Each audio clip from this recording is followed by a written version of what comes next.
At what rate of interest a sum of money doubles itself in 10 years in simple interest? ஒரு தொகையானது தனி வட்டி முறையில் 10 வருடத்தில் இரட்டிப்பாக வட்டி வீதம் என்னவாக இருக்க வேண்டும்?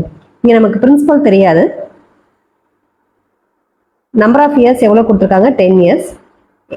டபுள் ஆகும்னு சொல்லியிருக்காங்க. அப்ப அமௌண்ட் என்னவா இருக்கும்?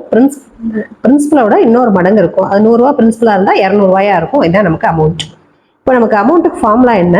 பிரின்சிபலையும் சிம்பிள் இன்ட்ரெஸ்ட்டையும் ஆட் பண்ணா நமக்கு அமௌண்ட்டுடைய ஃபார்முலா. இங்க அமௌண்ட் எவ்வளோ? பிரின்சிபலை விட 2 மடங்கு. Principal plus simple interest formula என்ன நமக்கு? பிஎன்ஆர் பை 100 அப்படிங்கிறத நமக்கு பிரின்சிபலுடைய ஃபார்முலா. இப்போ இந்த 2Pல இருந்து இந்த P இந்த பக்கம் கொண்டு வந்துடலாம். Equal to PNR by 100. அப்போ என்ன ஆகும் நமக்கு? 2Pல ஒரு P போடுறதுன்னா வெறும் P equal to PNR by 100. அப்போ P என்ன எவ்வளோ? 10 இயர்ஸ் ஆர் பை 100. அப்போ இதை கேன்சல் பண்ணிடலாம். அப்போ இந்த பியும் இந்த பியும் கேன்சல் ஆகிடும். அப்போ இங்கே 1 இருக்குன்னு அர்த்தம்.